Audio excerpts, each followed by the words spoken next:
prove that. So we're going to 76.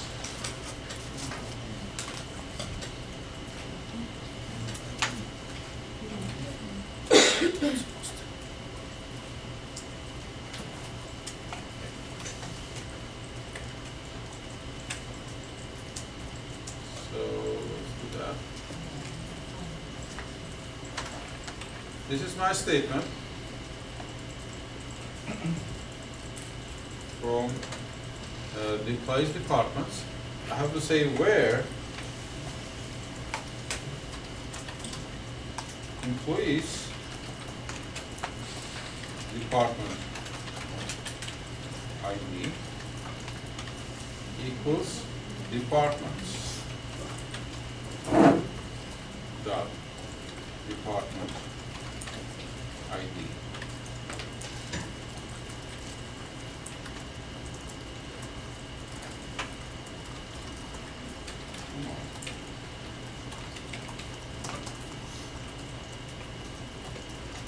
Make sense? If I execute this statement, I'll get the expected result.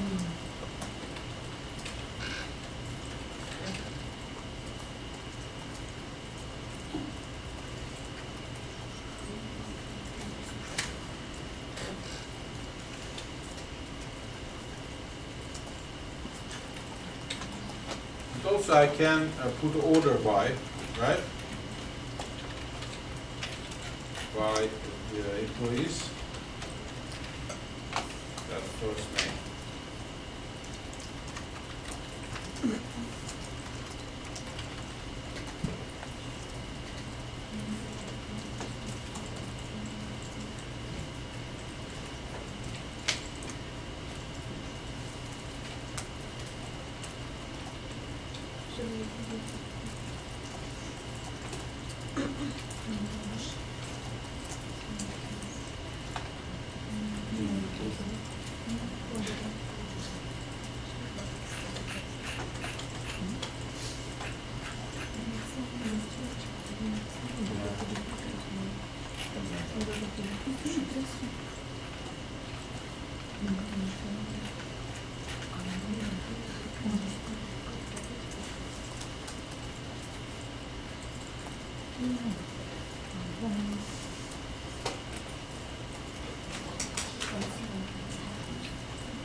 Employee dot department, employee underscore ID equal to department dot department underscore ID.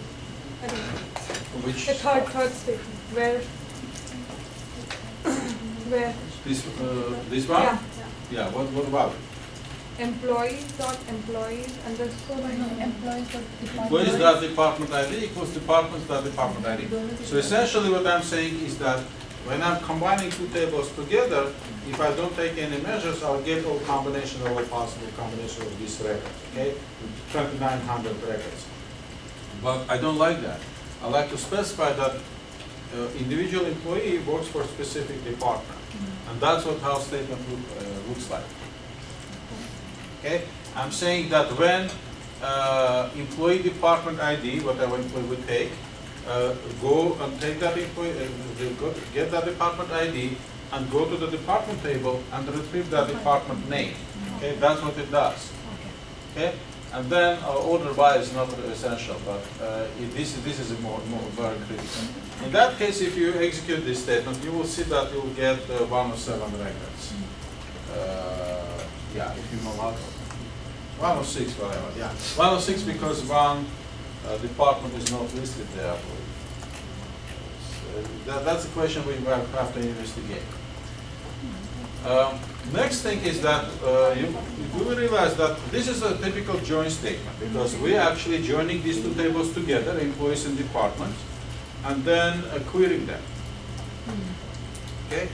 Now, next thing which we observe is that syntax is pretty cryptic. It's pretty long and not, it becomes very long and not easy to use, right? We like to simplify that. Simplification comes in the following form. If you look at the statement, you'll see that comparing with the previous statements, we have this fully qualified, employees, departments, whatever, right? It would be much nicer if we cannot use employees as a full name, but give kind of a nickname, saying, you know, employees now they call E. The department is called E. We created a synonym, okay? In that case, our syntax will be simplified. I can do that. I can say the following. From employees E,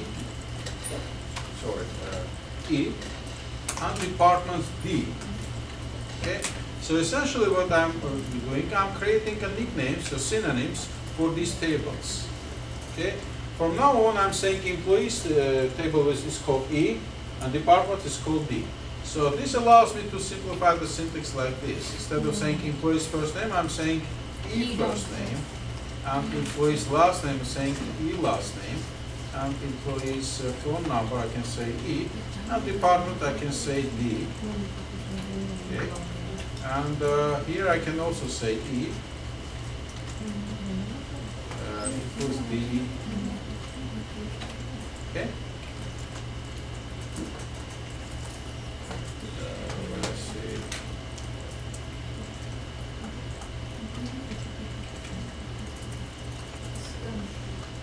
Okay.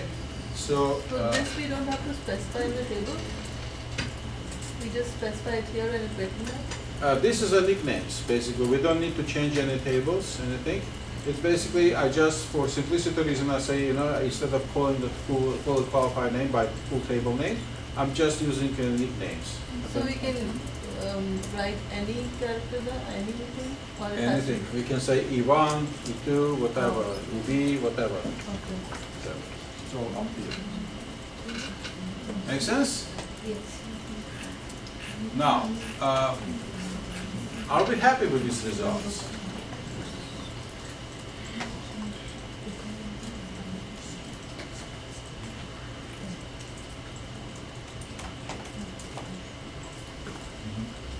We should know, because phone book for the company may look good, but there is one fundamental question. We got 106 results here, and we have 107 employees.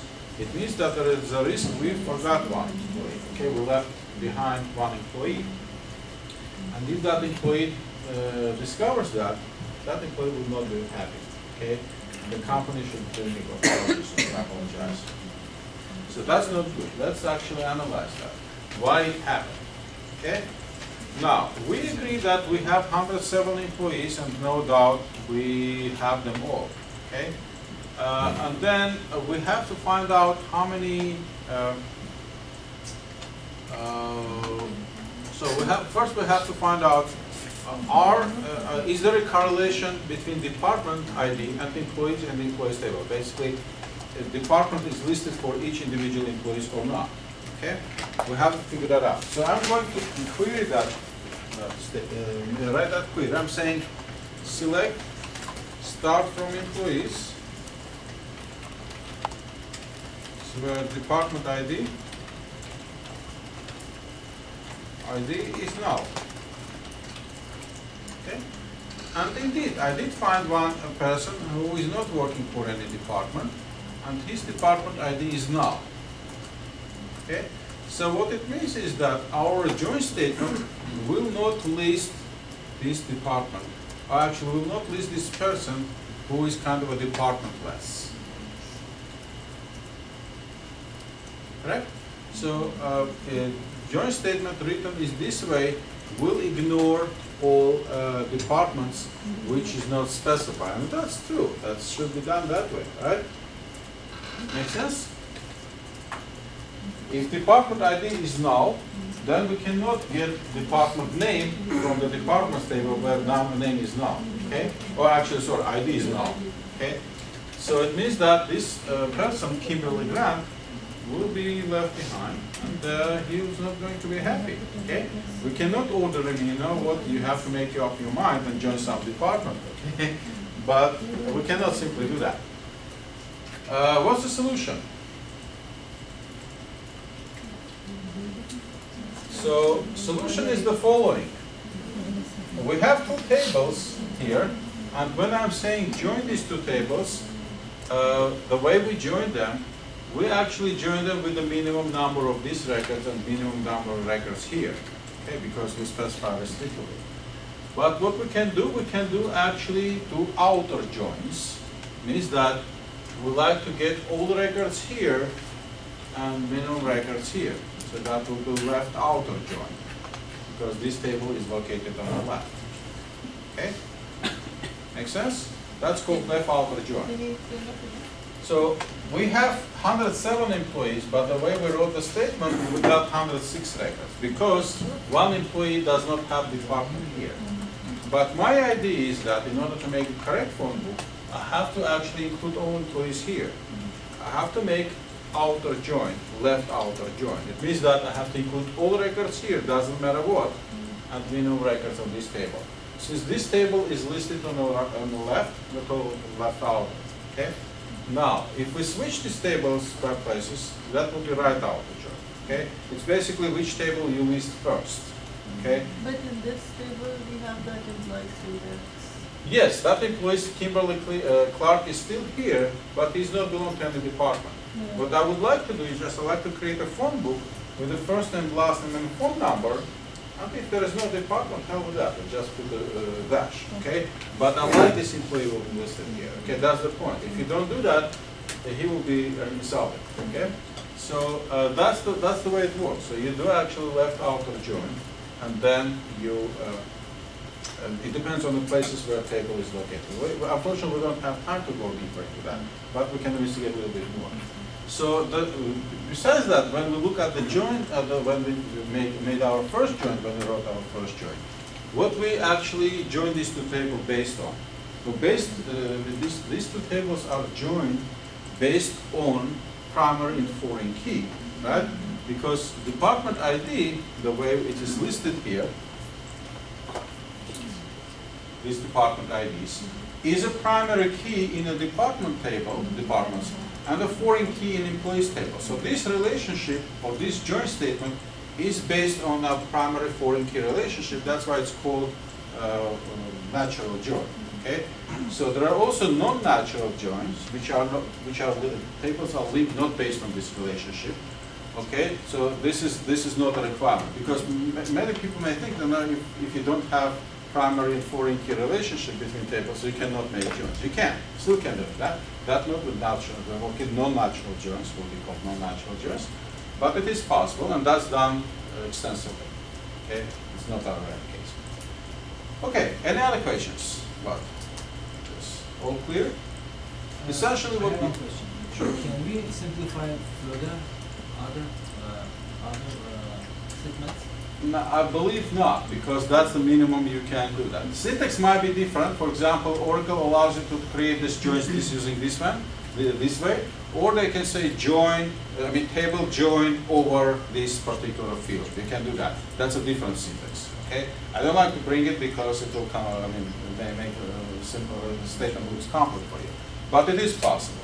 But you cannot simplify further because you listed absolute minimum number of fields you like to see from both tables, because you see these first three fields, first and last name and phone number, is coming from one table, and this last one coming from the second table. And then you query two tables, the employees and departments. Okay, that's how you do that. Okay.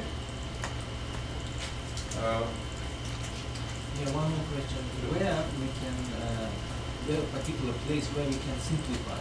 Because this example shows that we made it in the middle somewhere from employees. There's E. Remember that you made. Yeah, we simplified that because I substitute employees table with the E. That's a nickname, but I don't think you can simplify it further because that's a bare minimum. What we can do is actually we can also create another statement. For example, let's assume for investors we like to prepare a report, just for investor report, and in that report we like to list the departments and the number of employees working in each department. Okay. Now let's investigate that, because that's not a trivial question. First of all, I like to know how many unique departments exist in this table employees. Okay. That statement will look like this. I'm saying select distinct. Distinct allows you to retrieve unique values only. Say department ID from employees. This is not the join statement. This is basically allows me to retrieve department IDs. It gives me select. Actually, I'll say count. Will give me more correct. Okay. I'm interested in count. I get 11 departments. It means that employee table contains 11 departments. It means that all employees in the company work for 11 departments. Okay, that's the number of departments which have people. Now, this number 11 may match, may not, total number of departments. Maybe department is created but is not populated, right? So in order to do that, I'm saying select count star from departments.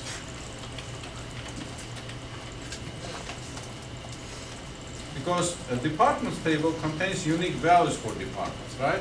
So if I run this, it will give me 27. It means that 16 departments do not have any people there. Okay? So it means that in order to prepare that report for investors, I have to run a join statement, and I have to list the tables, departments in one column, and number of people in other.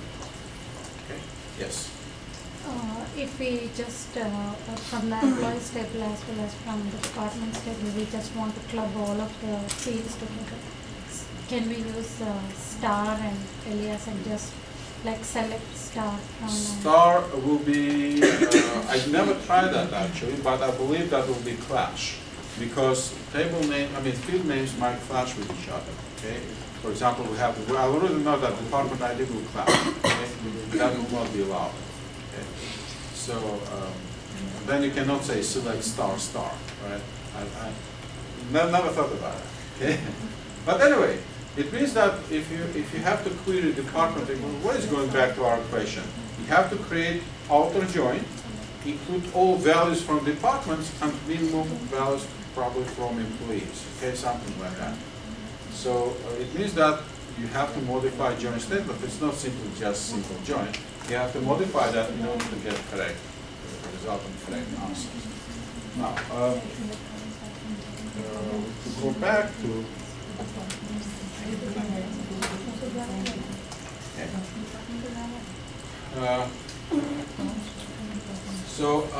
when you're creating join statement, first of all, what you have to do, you have to specify tables which you are going to query. So remember, we had a nested statement which retrieved all employees from working outside of the U.S. number of people. Okay.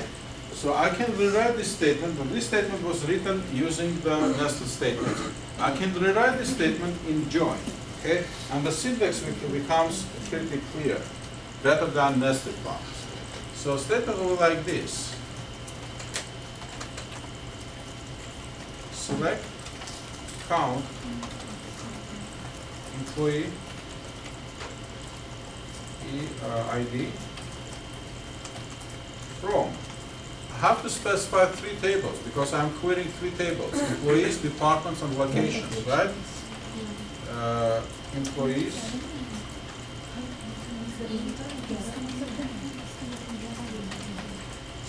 locations. So see, I'm querying 3 tables, but I'm retrieving only one single value from employees. Okay? There is no need to retrieve department ID or location ID.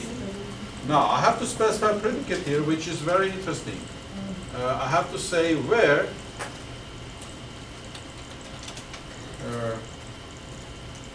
actually, let's say make a nicknames E, D, and L. E and L. Okay? Where E Department ID.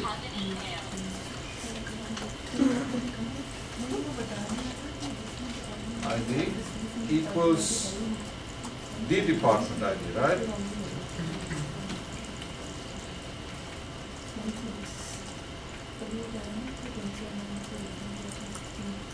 So, and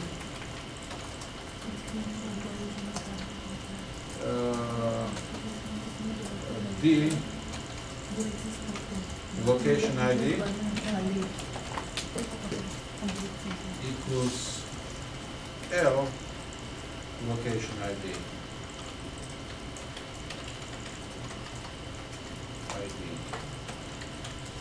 And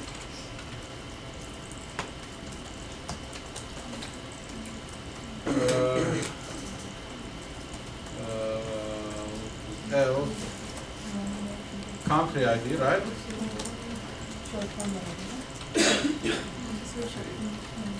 ID not equal to US. Make sense?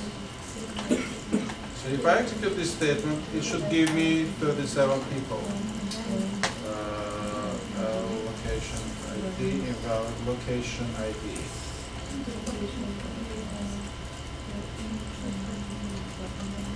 Okay, 38 people. Okay. Now this statement, which we previously done using nested ones, can be rewritten in using joins. Now syntax becomes pretty clear. Okay, it's much clearer than using very long nested statements, in and between, whatever. Okay, it's pretty clear. So let me move to We don't have to use the join word anywhere here. You can, that's a possible syntax, but you can escape that if you don't like.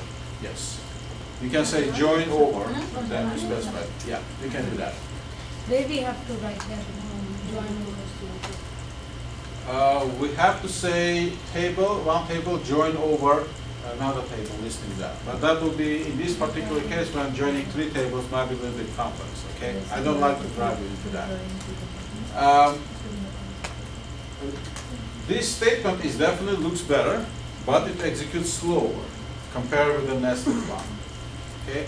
Nested statements execute faster. So whenever you have possibility, you have to use nested one. But with the nested statement, you cannot always write a very effective statement. Okay? Join is definitely more preferable in that case, because look how concise a statement becomes. Okay? You're selecting only employee IDs from employees and then joining three tables to get that information, because that information is scattered across several tables. You can easily query them, like say employees, departments, and locations, provide some logical conditions, and you'll have it, okay, in no time. Any question? Okay, you have to practice on this. Okay, because it might be clear here, as soon as you go home, everything will evaporate. So you have to practice, practice, practice. This is very important. You should be able to write joint statement very easily. Yes?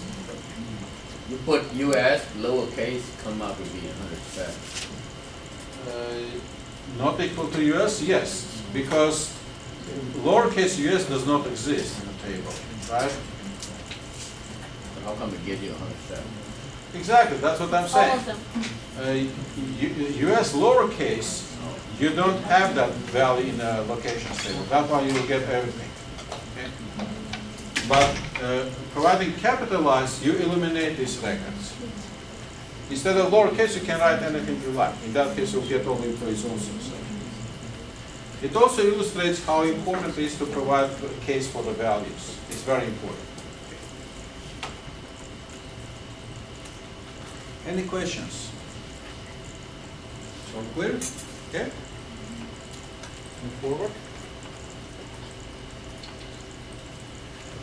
Next concept in the database is concept of views. Okay. So what view is, we actually have a kind of impression of view when we execute the statement select star from employees. When we execute that statement select star from employees, we get kind of a virtual table, the result set. This result set is not a table, but it's a virtual representation. It's kind of a virtual table. We can recreate the original employees table temporarily and show it. Okay? So that's called views. What views is nothing but a select statement behind, which actually allows us to recreate this table, virtual table. Where it is used? For example, if we have local employees, like employees in the US, and we are talking about a multinational corporation, then you know that US employees are entitled to different benefits, like, for example, compared with Europe. Okay? In that case, every time you like to calculate number of holidays, number of vacation time in Europe and US, that will be different. Okay? So for that reason, you have to select from all table. You have to select US employees, and then separately you have to select people from Europe. It will be much nicer if we create a virtual table, we'll call it US employees. So the bottom line, the table is remaining the same, employees table. But we can create virtual table, which we call US employees. And then we can create statements, say, start from employees where, whatever, from employees department location where country is US. Okay? This will allow us, as in the previous statement with the join, an example with joins, recreate kind of this table. But bottom line is, it's a select statement, nothing but select statement. So what the beauty of virtual of views is that views allow us to work as if it's a table, Okay. For example, we can call this statement, previous statement which we had, this one. Okay. Yeah, essentially the phone book. Okay, in the US employee. Or statement which we did, which we can call this statement, select statement, as a view. We can call it US workers, for example, US workers view. And then we can query that table, that virtual table, as if it is a real one. Okay? That simplifies SQL statement. Okay? For example, if we have my statement, which we created using joins, this one. This is basically a list of employees who are not working in the US, right? What I can do is I can say, you know what, this statement looks pretty complex for me. Let's give a nickname to that statement. Let's call it non-US workers, okay? So you can create that, that's a statement in a database. Next time you come and like to query all these people, get their phone numbers, first name, last name, instead of writing all this statement, rewriting that and providing instead of count, you provide first and last name, you can say select star from non-US workers. Okay? Basically, you create a synonym for this statement, and that synonym is called view. Okay? So views, when they create a view, okay, typically view name is coming with the underscore v at the end. Okay? That's indication that we are talking about view. This is not a full table. Basically, this is a SQL statement which simplifies working with a table. Okay? So in this case, we can say local underscore employees underscore view, v, which stands for local employees view. And then if I like to say select count from or select star from local employees v, we'll get all these local employees. Okay? It allows us to simplify the syntax rather than creating the complex one using joins, whatever, to retrieve this information. It's nothing but simplification of a statement. And then you realize that, sorry, behind this virtual table or behind this view, nothing but a select statement. Okay? There is nothing there. There is no separate table, there is no sub-table, there is no physical object, but simple select statement, which would give a nickname, and this nickname is local underscore employees underscore v. Okay? So when you go to the company and then trying to retrieve some information, sometimes my developer may say, you know what, you have to look at this view. What it means that there is also select statement, complex one, which is already created, and instead of querying the real table, you have to query simply view. You say select star from this view, and then you'll get it. Okay? It does not mean that this information is stored separately somewhere. It means that information is still stored in the employees table, but retrieved differently using complex syntax, and these views allows us to simplify. Okay? We don't have performance gain. We don't speed up database or retrieve faster. It's simply simplifying the syntax. Okay? We don't get in it. Any questions? So this statement we write it before that, the actual, whichever table we want to, Yes, Decide this, this statement, which is querying employees, is called local underscore employees underscore B. Okay? This is basically this is a synonym. so Okay? we need to specify this somewhere or? Yes, it should be specified in the Okay. database. As we Okay. said, we have to create view. Okay, this is a view creation. How We to have- create a view? in the Oracle database, you can do that. I believe it's the next slide. This is a go to home object browser, and then you can create a view. Human resources can create view. In this case, I use this statement. You have to provide a query, and you have to give a name. And then you confirm that, and then view will be created. Okay? It's pretty straightforward. This does not affect database structure. It does not violate anything. It basically you create a synonym for the SQL statement. Okay? Which allows you to make a very simple, write very simple select statement instead of a complex one. That's what it is, nothing else. Any other questions? No? And we don't get any performance gain because bottom line we execute the same select statement. Basically syntax will simply simplify. You can do everything, all operations with the view like update, whatever, but you should realize that they would not have effect on the okay, that will be all virtual. So yeah, these are examples. Views actually can simplify syntax drastically. In contrast to normal views, we also have a concept of materialized views. Materialized views is basically real objects. They are subset of the tables, which are created for various reasons. One of the reasons is performance. For example, if I have a database like working in a bank, and I have a database which stores a table, which stores all transactions, all purchases. And you see that some people who are shopaholics, okay, they spend more time and more make purchases much more often than some other people. They maybe say contribute to 5–10% of all users. But amount of resources they require maybe 50% or more. Okay? So it means that this small portion of people require more resources from the database point of view, or just basically bank resources, than all other people. So it will be much nicer if we separate these very active people to the separate table. Okay? So, and then if they make a request, for example, the shopaholics call a bank and saying, you know what, can you increase our credit limit? Can you issue another card, whatever.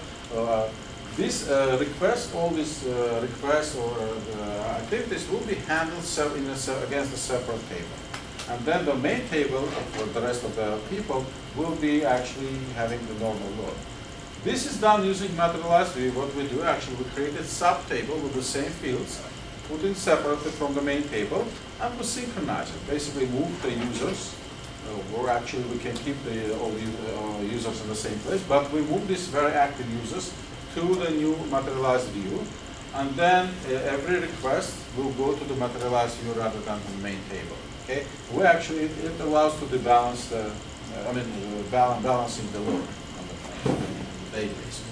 So materialized view should be synchronized because this is a physical object, and it should be synchronized with the main table. Every time you update the table, materialized view should be synchronized. Otherwise, you'll be out of sync. And materialized view, unlike normal views, are allowing us to gain some performance gain. They allow us to increase the performance. That's the whole point of the materialized view. Now, if you try to create, this is what we already covered, if you try to create materialized view in a database, you'll fail. Okay? So you'll get this error, you don't not sufficient privileges, because user HR does not have privileges to change the database schema. Okay? So either you have to elevate the privileges or you have to live up with that. Okay? Because human resources cannot do that. And then the DBA did not give HR user enough privileges to create materialized view, because materialized view actually subset of the table. Okay? Another object, another table, essentially. Make sense? Okay. So next thing which we are going to talk about is concept of transactions. So transactions are essentially a combination of statements which should pass all at the same time. If one of the statement fails, then we consider this all transaction as failing. One example of that is purchasing with a credit card or ATM card. The very first thing you do, you just basically swap your card, and then your card is read, and this information is sent to the bank, okay, or this transaction center. They actually, very first operation, they verify that this card number is valid and the PIN number is correct. Second operation, they actually compare the number of sum requested with the balance on your account. Okay? The third operation is that they try to arrest that amount from the card. And then after that, they actually charge the amount and then finally send the request back to the salesman. All these are separate operations, and if any of these operations fails, then we consider as a purchase is not valid, so basically purchase is canceled, right? So if you don't have enough funds, your card number is not correct, or for example, you have a credit card which does not allow you to make purchases on a given store. We have this kind of cards. For example, you cannot go to the jewelry store and make a purchase with a corporate credit card. Okay, this kind of transactions are automatically blocked. Okay, so this should be verified, and if any of these operations fails, any of them, doesn't matter which, we can consider as a transaction failing totally, completely, and then all these operations are rolled back, so you are not charged. No sum is arrested, and then basically your card is rejected. So I'll tell you about that. Okay. So if a transaction is successful, then we issue the last statement we issue is commit. That's which is related directly to the auto commit button which you have on your screen. Okay. What it does is that automatically makes all changes in the database final. Okay. Now, we don't have this checkbox in the sales point in the banks, but we have this command commit, and that's what essentially auto commit does. Every time you do some statement in our Oracle database, and if that checkbox is checked, then this commit statement is automatically executed after each your statement. You don't see that, but it happens. Now, this commit makes the changes in the database final. Before that, they are not final. If you, for example, you can run 100 updates, inserts, whatever, but you don't execute commit, all these changes are temporary.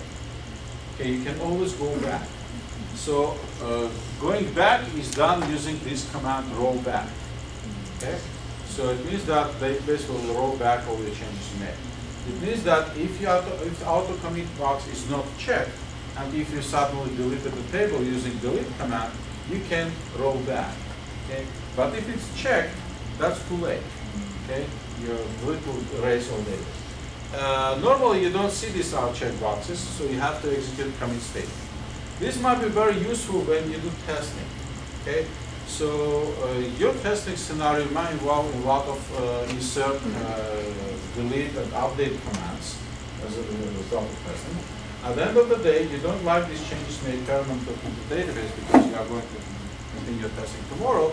So at the end of the day, you may issue a rollback command, and all these changes which you made in the database will automatically roll back to the initial state. It's very useful, okay? Especially when you do automatically, so do some automatic testing. Okay? Any questions? Okay. So this is what we already covered, and this is covering the statements commit and rollback. It actually resembles the final battle which George Washington had with the Englishmen. Okay?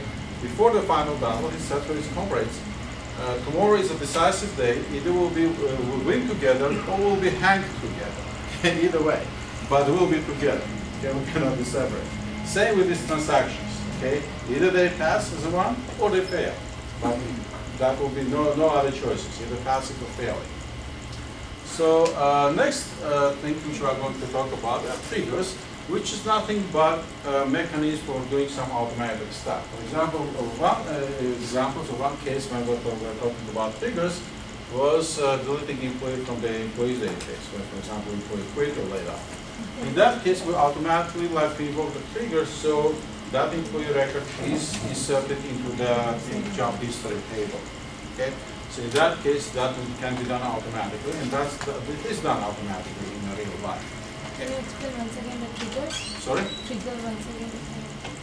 Can you explain once again the trigger?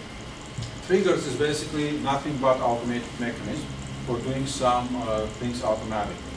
Okay, there are mechanisms which allows us to automate some common tasks. For example, inserting a record in a table and then automatically updating another table, or for example, other way around.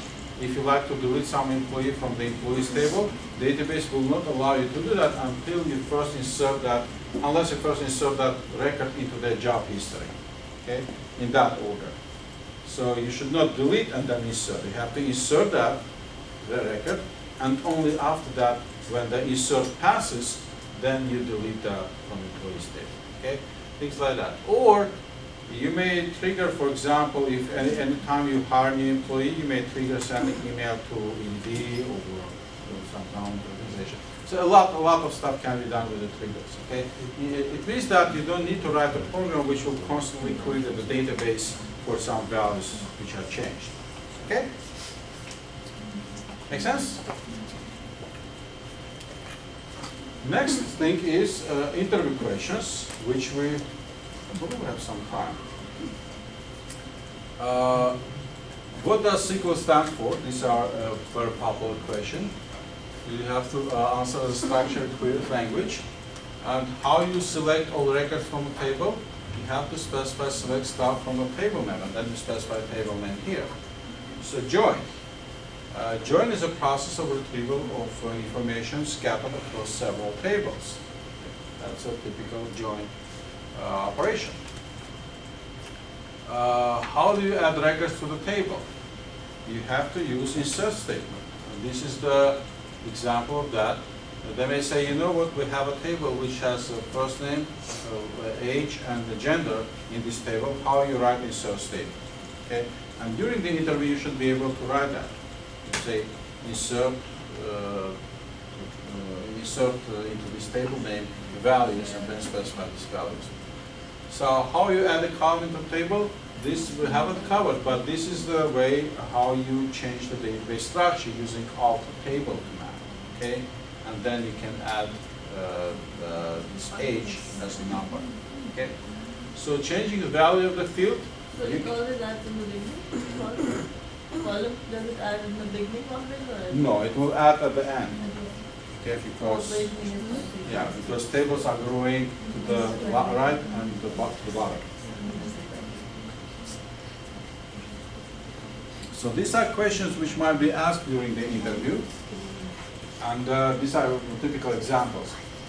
Change value in the field, you use update command, and then you can say, you know, let's assume we have a table with these fields, and then if I like to update this field, we have to use this one, okay? So this is another example, and this is another example. So nothing strange here. Okay. So what does commit do? Commit essentially makes all changes which you made into the database final. Okay. For example, if you inserted, updated, deleted, except select, because select does not do anything, right? But the statement which changes the database status, they actually will be affected by commit. Any changes you make, you can have a series of changes, and then if you use your commit command, then these changes are made final. Okay. Primary key, it's a key which or field or combination of fields that make data records unique throughout the table. Okay. So what a foreign key is basically a field which is a primary key in another table, and that's how these two tables are linked. What is the main role of the primary key in a table?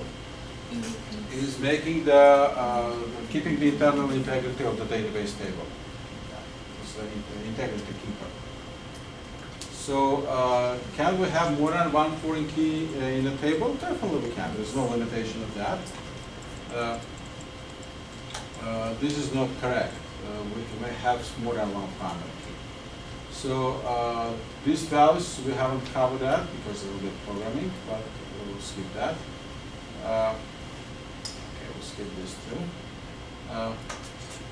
How null is working in a database table? This is also very important. We covered that during the first class, right? And we agree that this is nothing but a placeholder. Okay, so a null is inserted in a situation when the value is not provided for some reasons. Okay? If you don't provide the value and that particular field allows the value not to be specified, then the null is inserted. Otherwise, database will not allow that. If the value should be specified, must be specified, that will be an error if you try to insert null. So next question is, what is normalization? Okay. Normalization is a process of design of the database table so to reach optimal balance, the optimal load of the table. Trigger will cover that. This is the full answer, the triggers.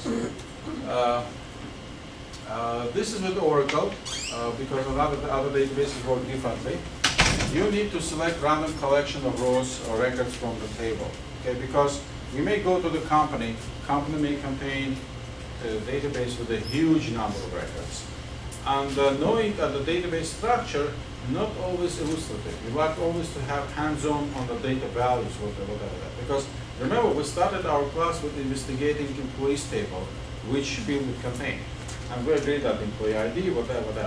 That was clear, but it didn't give you impression of the records. When we went into employees table, look at the first and last name, then we got the information. We got the actual real example of the real data. Now, but if you have a huge table, you cannot simply say select star on this table, because that may take hours or days to retrieve all of that. So in that case, you like to get just a sampling, small sample of the record just to see, visualize the record. In this case, we use this keyword sample at the end of the statement. And in parentheses, you specify percentage. If the database is huge, you definitely like to specify a small value, like 1. In that case, you'll get only 1% of the data. What's the difference between sample and limit? The limit is, I believe limit is going sequentially. So basically we get by order. Okay? Sample is random. Okay? You get random. I always use sample. Limit, I got it. Limit is used in the cases when you like to limit the number of records retrieved by a specific number. Okay? For example, you expect, say, 1 million records, but you say, you know what, I like to limit to 10. Okay? Which might not coincide with this one. For example, if you have 1 million records here, and then you specify 1 here, you'll still get a huge number of records because that will be 1%. You cannot minimize below that. Limit will allow you to limit, say, 10 records. Okay? In that case. With a slight difference.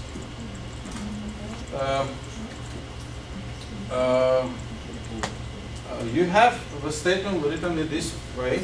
So which is the correct answer? So which record will be retrieved? A. A? Yeah, yes. No. No. ABC. Jackson. ABC? C. C? Yeah. Correct. That will be Jackson, will be retrieved because we're looking for something which has first character, one character, and the second character will be capitalized A. Okay? And then maybe any character, maybe not after that. So out of these answers, out of these possibilities, we only have Jackson, which matches this query. Remember, these are case sensitive. So capital A should be capital A as the second letter. Okay. Why percentage sign? Percentage stands for 0 or more characters. So in this particular case, the statement which is written this way, I'm looking for word or name which contain capitalized A as a second letter. If you try to do it something differently, I don't know. You probably could using regular expressions, but this is a simpler syntax. Okay? So I'm looking for something which has second capitalized A. Can be percentage sign replaced with another sign? No, because in this particular case, these two characters, those two symbols actually, they have special meaning for the like operator. These are actually tightly related to like operator. Outside of the like operator, they don't have that special meaning. But for like operator, underscore stands for one character. Any character, but only one. Percent sign stands for 0 or more. It means that you are not limited. It might be anything, including no character at all. For example, if we have a person whose first name is Ma, for example, M-A with a capital, that person will be matched because we're looking for one character and the second is A, and after that it's not essential. It might be no character at all. That person will be matched. Okay? Any questions? Okay. So, write a select statement that returns each city only once from students' table. So, on an interview, they may say, let's assume we have a table which lists students and the cities where they came from.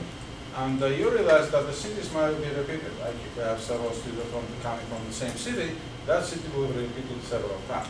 I would like to know the distinct cities only. So basically cities which are listed only once. But that might be done maybe for presentation, and maybe say for just for fun, but nevertheless I like the cities will be retrieved only once. This statement, distinct, allows us to retrieve only once, or unique, another sentence, unique, another operator. So I'm saying select distinct city from students, and in this case cities will be retrieved but only once per city. A kind of a unique city. Okay, make sense? What is DML and DDL? This is basically a combination of statements. So DML stands for data manipulation language, and DDL data definition language. So DML consists insert, update, and delete. Select is not a DML. Okay? Data manipulation language, it means that you are going to change the data. Select statement does not change the data. Okay, that's the big difference between them. And that makes sense because we like to distinguish one from each other. So they used it in the industry, but if you don't know them, that's okay. It's not a big sin. Okay? So, but whenever you see DML, DDL, realize that it's basically a subset of SQL language. DDL commands, so create table. When you, this command is used to create a table. You can always also use a drop table, just to, if you like to delete a table. Alter table, drop table, here it's listed here. Rename table, create index, alter index, drop index, and create alter drop view. Or you can do the same with the views. Okay. And view in this case should be real name of the view, not just generic. I'm sorry. Drop view, and then you specify the view name. Write select statement that returns the first and last name of each instructor, the salary, and gives them each of them a number. Okay. In this case, we can use this statement in Oracle because row num is basically invisible numbering of records. Okay. So it means that we are not expected to see sequential number. There will be any number because this row num returns the row number. Okay, but which is not.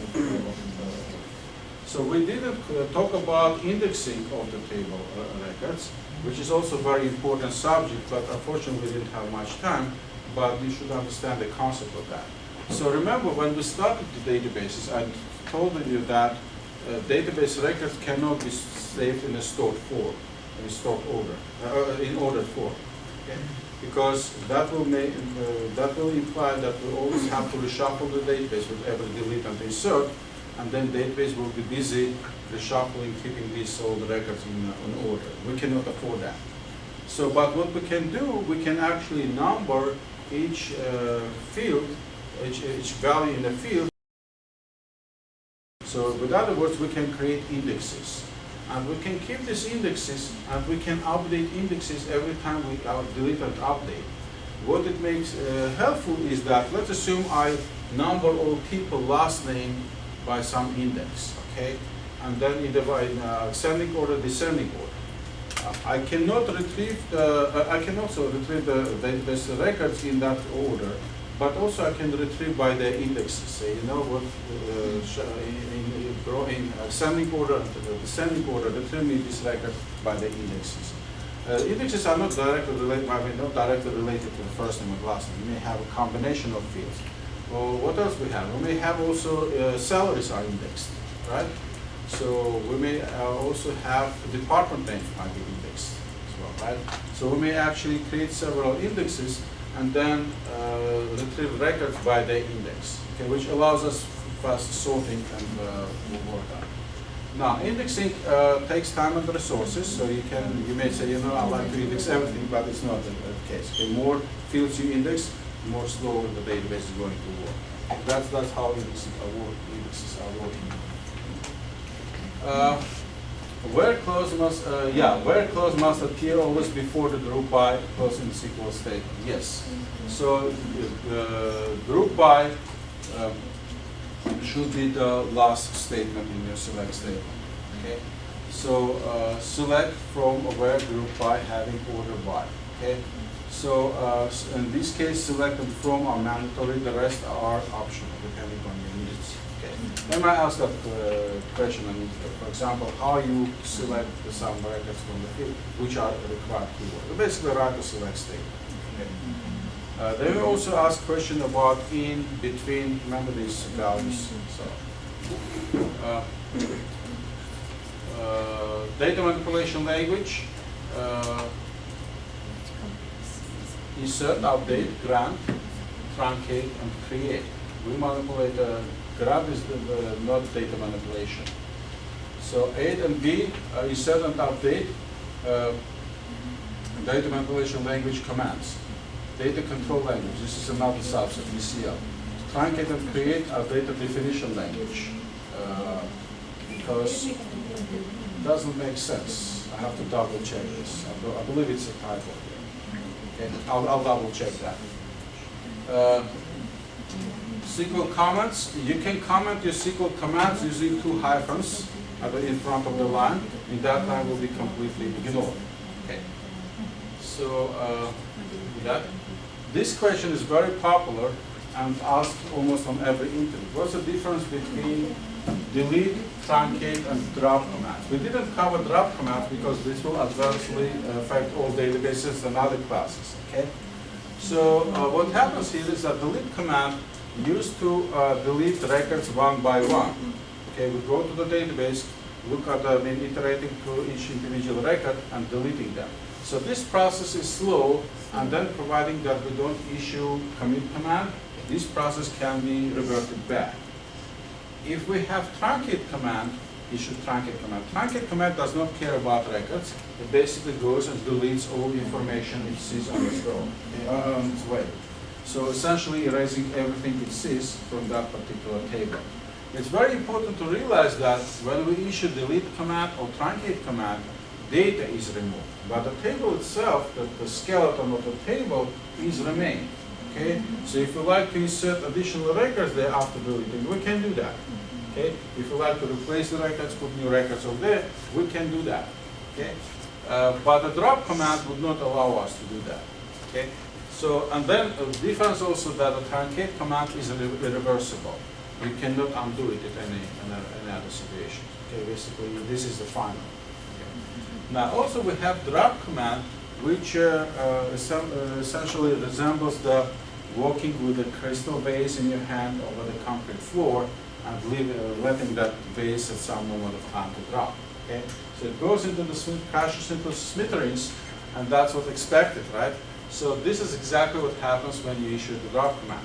You basically drop the table. Just delete the table, But you don't only delete the data which is contained in a table, you also delete structure of the table. So it means that if you drop table employees, for example, and then decide to add new employees, hire new people, you cannot do that because table is not there anymore. Okay? It means that we have to go and create a table from scratch or from script and then populate. Okay. This is also not reversible. Yeah, absolutely not. It's very dangerous command, and you have to execute that only when you're absolutely 100% sure that it's working. Okay. Otherwise, no chance. Just to clean the space in the hard drive. Sorry. Just to clean the space, so no more tables, nothing left. This particular table, if you're dropping the database was deleted. More dangerous. Truncated, so we can keep the table and all the structure. Truncate will keep the table structure. It means that if I delete the employees, for example, truncate employees, I will not have these 107 employees there anymore. Okay? But I will have a structure, and if I like to insert a new employee, I can do that. I don't need to recreate this table. Table is there. Simply if you say select start from employees, you'll get 0 answers because there will be no one. But the command will pass because the table is there, you can execute against the command. If you drop the command, if you issue the drop command against the employees table, and the next statement will be select something from employees or select stuff from employees, that statement will fail. Guys, attention please. So that command will fail because it will say, you know what, unknown table employees, because employees table is completely gone. Okay? Yes. How does the commit command work? Like if the auto commit is not checked, then what happens? And if I put the delete command, I want to delete it. Let's illustrate that. Don't do that. Okay? I ask you not to do it. Okay? Again, I'll show you how it works. So essentially, what I like to do, I just uncheck auto commit. Okay, it's unchecked, and come on, let's start. I'm saying that select start from is where employee ID equals 107, for example, right? That will be very slow. Okay, we're talking about Dana Lawrence. Okay. Now let's assume that auto commit is not checked, as in my case. I'm saying update employees set salary to 4,600. Okay, just give Dana Lawrence a little bit more. Dana Lawrence a little bit lift salary, where employee ID equals 107. Okay, I execute this one, and you see that it will return me saying one row updated. Okay, so I will also say select this one, this statement, and you see that the salary is updated. It now says 4,600. Now what I'll do, I'll just, and you may assume that this is a permanent, but what I'm saying roll back, and then when the rollback is processed, it's done, right? So it's basically completed. Now, if I say select start from employees where employees 107, you see that the previous salary is restored. Okay, we have 4,200 instead of 46. So it means that you can make some changes. You can do a lot of changes here, and you may query the database and may look like all changes are made, but these changes are not final. Okay, they can be reversed, and if I say rollback, this will be reversed. If I, instead of the rollback, I'm saying commit, then that will be final. So Dana Lawrence's salary will be 4,600. Okay, final. But right now we revert it back to 4,200. But in this case, you didn't do delete anywhere. The same with the delete. Okay. So no difference. I'm a little bit scared using it because I don't like it, but they can delete that.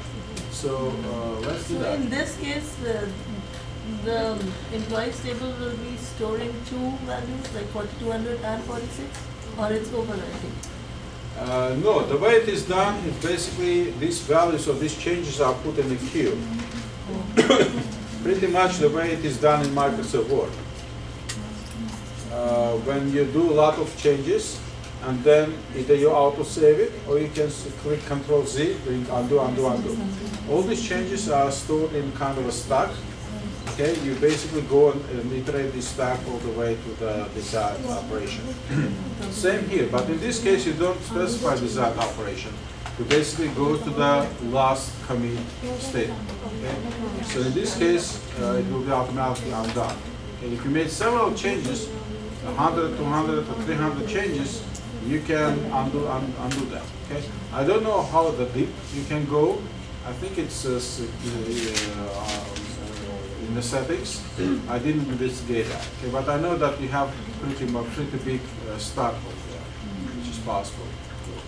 Because every stack remembers the changes made, okay, not the whole of the changes. So it can be undone, okay, like in this case. Basically, rollback changes, like you can see all the data that's changed, like the old data.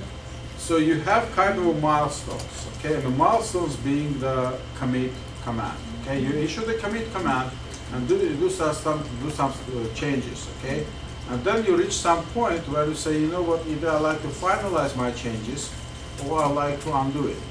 Now, if you do undo, or actually roll back, all changes will be rolled back to the point of the last commit, previous commit. Okay. Now that you cannot go back behind that. Okay. The commit basically make a final and put a cut. Okay. After that, you start a new kind of a new transaction. David, Yes. actually rollback and commit commands can be used like once we save it and after a few days we change our mind and we go back, can we still use them or it is in the same session? I think if you didn't commit that, it will be changes will be lost when your session is terminated. Okay, because that is no point of keeping that when session is done. If you keep your session alive, which for several days, which I doubt how they do, but okay, let's assume it's the case. In that case, yes, you can do that. Okay. It's session based.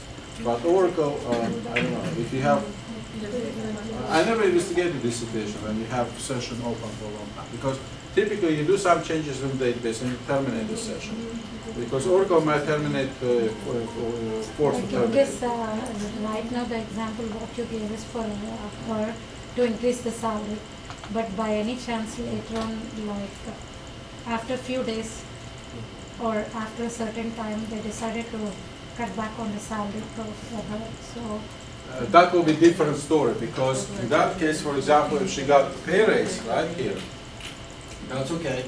But if they decided to go back to the previous one, they have no choice but to calculate again and go back. But no direct rollback from previous one, because typically what happens is that database does not. There is no need to keep connection to the database, keep session alive, unless it's absolutely necessary. And the less time you keep it connected, it's better. So typically what's done is that you make some changes to the database, you disconnect that. Otherwise, you actually draw database resources. Okay, if database has a lot of connections there, then it affects the performance. Okay, you cannot do that. Pretty much like, say, maybe if you have shared drive somewhere and a lot of people using that shared drive, then you see that it starts to perform slowly. You can actually take files and download files and upload files. It's much slower in the case of first one person. So pretty much the same with the database. But this is within the session, and then you can always do that. I don't know, again, I don't remember the depth you can go, but it's pretty huge now. I think it's customized. That's pretty much it about rollback and commit. Okay. Thank you. So this is actually very good for testing, because if you need to change some values in a database and then perform your testing, that's very good, because you can do the changes values, work hard, whatever it is, and then after the session, after you're done with the testing, you can roll back, and then you restore the database. Okay? Pretty useful, especially when you do it automatic mode. Okay?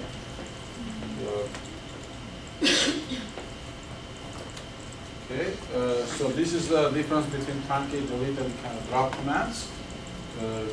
Asked quite often on interviews, and that's pretty much end from a dual. Okay, this is we have some time. We can answer some questions, but what the dual is a temporary table in Oracle. Dual. It's called dual. It's temporary table in Oracle. If you like to play with some table and you don't know the table name, dual is the right place. Okay, to go. So in this case, I'm saying select the n. The n is a hard-coded value. It's not kind of a variable value from some field. But if I like to print the n on Oracle, I have to do this one, because I have to say use select statement. I don't have another choice. So essentially, I'm saying select the n from dual. Remember, we used sysdate before when we're calculating how long time the person working for the company. And the statement was like this. Select sysdate, date minus hire date, I remember that? Hire date, from employees, whatever. Okay? And then we calculated number of days, number of hours, whatever. Now, but what if I like to know this current system date and time, current, this one? I don't know any table in my head, I don't keep any table in my mind. And then you realize that sysdate, the current date of time, date and time, is not dependent on any table. It's basically something which belongs to the database. In that case, this dual table comes very handy. I'm saying select sysdate from dual, because I cannot violate this constraint. Okay? I cannot simply modify select from statement. So I have to use select from, but in this case I have used this temporary table select sysdate from dual. If I execute that, it should return me current date and times, 11th of May. Okay? Make sense?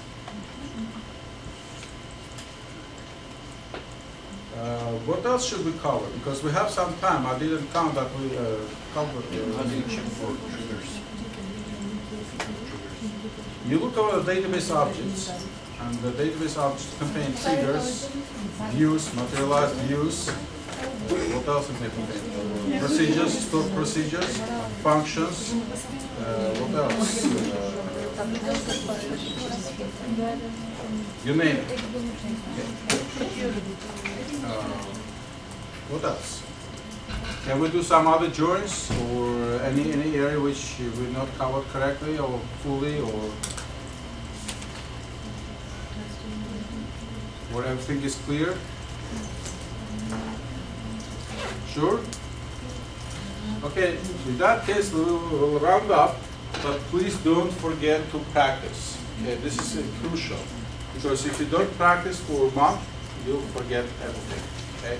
And this is very important, because on every single interview, they ask questions about SQL. Doesn't matter if they use SQL or don't use SQL, they ask. Okay? And the more quicker you answer these questions, more impact you will make. Okay? If you say what to select statement, say, yeah, something select, but don't forget, it will tell you that you have 14 days experience. Okay? If you say select this one from 30 days experience. Okay? So this speed of answering speed tells a lot. Okay? This is the situation when they can immediately make just get this idea immediately. Okay? By the speed that you answer. Okay? Yeah, you have to practice and answering quickly.